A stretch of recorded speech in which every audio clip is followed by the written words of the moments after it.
Welcome back. It's time to check in with Bob Bosold over at Wax to see what's happening in the crop and agriculture world. Good morning, Bob. Good morning. Well, I saw the World Series last night, and I don't know if you guys were watching it. And No. they had a list of, now after Texas winning, the first time ever, the list of teams that have not won a World Series. Yep. And our Brewers are on that list. What, Seattle and the Brewers? I don't know who the other ones were, but... Cubs aren't on that list anymore, Bob. no, well, they won back in 1908. Wow. All right. But I don't know. I don't know if we'll see it happen or not. And has there been any word on council making a decision? No, there has not. I think they have to wait until the World Series is over with anyway to make any announcements. So I'm sure we'll hear in the next week or so. I would imagine we will. All right, so we'll keep an eye on that. Well, let's take a look at what's going on in agriculture this morning. The Dairy Margin Coverage Program, DMC, continues to put money in dairy country.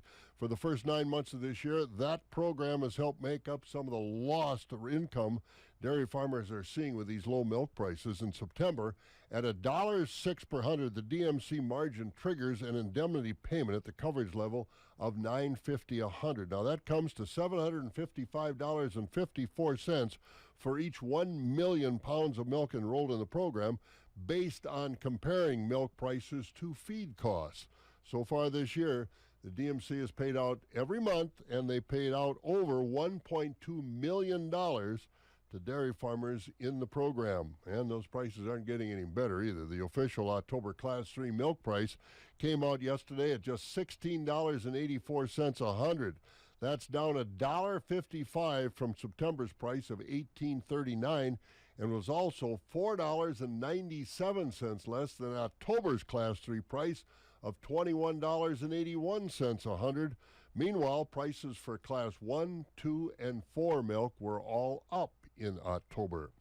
Well, most of the news about workers going on strike has had to do with the auto workers, but another less talked about strike has much more of an impact on agriculture. Last week, 360 workers along the St. Lawrence Seaway system walked off their jobs. Now, the St. Lawrence connects the Atlantic Ocean to the interior of North America, severely disrupting grain shipments to Europe from the eastern U.S. and Canada.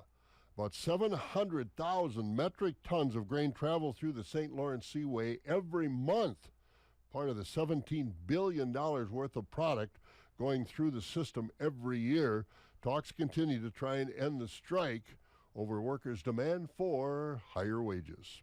Well, the new list is out of the top revenue-producing cooperatives in the country, with the top 4 being ag co-ops, with 6 others in the top 25. The top revenue-producing cooperative in the country is CHS Incorporated in the Twin Cities, with revenues last year $47.8 billion. Number 2 is Dairy Farmers of America at $24.5 billion, followed by Land O'Lakes in third, and Growmark, headquartered in Illinois, in fourth place. Now also making the top 25 were CoBank of Colorado, number 10, Ag Processing Incorporated of Nebraska, number 11, Agribank of Minnesota, they're number 12, Ag Tegra Cooperative from South Dakota at 18, Central Valley Cooperative of Nebraska at number 19, and Landis Cooperative of Iowa ranking 25th. There's only one from Wisconsin, the top 100, and they're way down the list. Agricultural co-ops had 2022 revenues $187.6 billion, making up 59% of the revenue of all cooperatives in the country. Let's go to the market board, where corn prices were down yesterday as harvest is yielding some big numbers, bigger than expected, and South American planting season is going very well, putting pressure on prices. Soybeans were up as traders looked at some numbers and say, hey, we might have some short supplies. Looking at the overnight trade, December corn did bounce back 1 penny. They're sitting at $4.76 this morning. Wheat contracts up a fraction at $5.62. March beans up another 8 to 9 cents overnight to $13.37.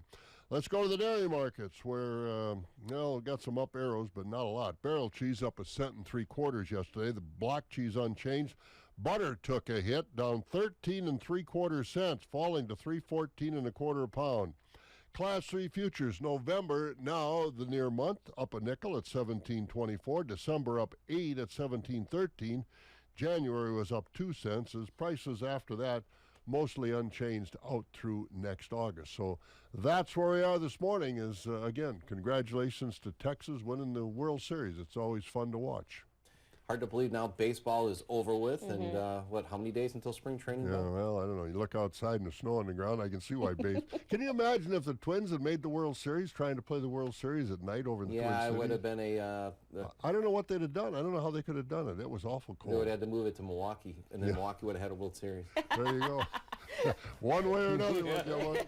See you guys tomorrow. Yep, have a good one.